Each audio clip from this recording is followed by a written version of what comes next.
मागील 8 दिवसापासून टोमॅटो पिकाला वातावरण हे अनुकूल नसल्यामुळे कंटिन्यू ढगाळ वातावरण आणि सततचा पाऊस यामुळे लहान फळांवरती जीवाणूजन्य बुरशीचा प्रादुर्भाव आपला आलेला दिसेल। हे जे काळे स्पॉट आहेत हे जीवाणूजन्य बुरशीपासून तयार झालेले आहेत।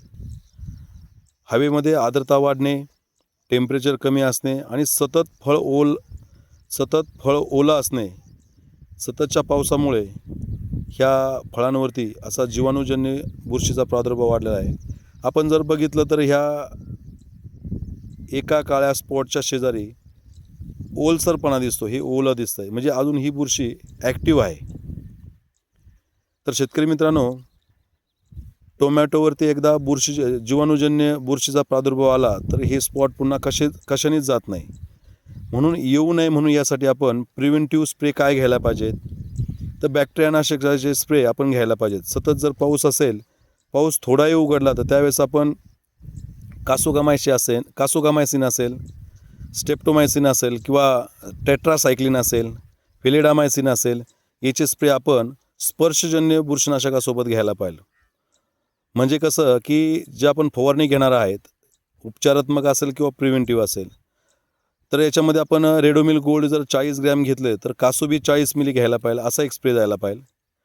त्याचप्रमाणे सेकंड स्प्रे एक 3 ते 4 दिवसांनी पाऊस उघडल्यानंतर लगेच कवच किंवा टॅक्स शील्ड हे त्याच्यामध्ये क्लोरोथानोलिल येतं 70%, तर हे आपण त्याच्यामध्ये 40 ग्रॅम घ्यायला पाहिजे। आणि स्टेप्टोमायसिन किंवा टेट्रासायक्लिन हे आपण कोमट पाण्यामध्ये थोडंसं विरघळून 3 ग्रॅम घ्यायला पाहिजेत। त्याचप्रमाणे शेतकरी मित्रांनो, हे बॅक्टेरियल स्पॉट येऊ नये यासाठी धानुका कंपनीचे जेनेट हे बुरशीनाशक चांगले आहेत। तर जेनेटमध्ये ब्ल्यू कॉपरचं कॉम्बिनेशन असलेलं कॉपर ऑक्झिक्लोराइड आणि कासोगामायसिनचं कॉम्बिनेशन आहे, ते पण एकदम चांगल्यापैकी या बॅक्टेरियल करप्यासाठी चांगलं काम करतं आहे। तर शेतकरी मित्रांनो, अजून एक असं की हे स्पॉट कमी होण्यासाठी आपल्याला जे सॉल कंपनीचं आर्यन आहे, तर हे आर्यन आपण 40 ग्रॅम घेऊ शकतो। आणि त्याच्यामध्ये अजून स्टेप्टोमायसिन एक 3 ग्रॅम घेऊन अशा पद्धतीने आपण स्प्रे घेऊ शकतो। त्याचप्रमाणे जर वापसा स्थिती आल्यानंतर ड्रीपमधून आपण 1 लिटर फिलिडामायसिनसुद्धा देऊ शकतो। आता हे झालं बुरशीनाशकाचं। शेतकरी मित्रांनो, आपण टोमॅटो पिकामध्ये कॉपर खताची लेवल जर वाढवली, आता ही ताम्रयुक्त बुरशी आहे, म्हणजे जीवाणूजन्य असलं तरी कॉपर कमी पडलं, नत्राचं प्रमाण जास्त आलं तरी पण हे बुरशीजन्य स्पॉट हे जास्त, आपलं जीवाणूजन्य स्पॉट जास्त येतात।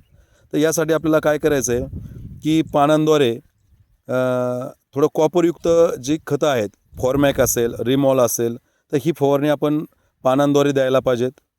त्याचप्रमाणे जमिनीमधून 1% बोर्डो मिश्रण आपण खालून सोडायला पाहिजे। बोर्डो मिश्रणमध्ये मी कॉपर सल्फेटमध्ये आपण चुना मिक्स करून जर ड्रीपमधून जर सोडलं तरी पण हे स्पॉट कमी व्हायला मदत होते।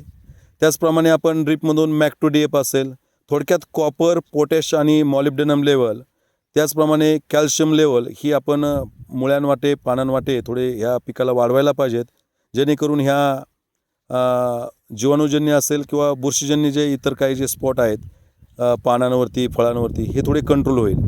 तर शेतकरी मित्रांनो, मला एकच सांगायचं आहे ह्या व्हिडिओमधून की तुम्ही असे जीवाणूजन्य करपा येण्याच्या अगोदर तुम्ही प्रिव्हेंटिव्ह स्प्रे घ्या। उपचारात्मक याला काहीच पर्याय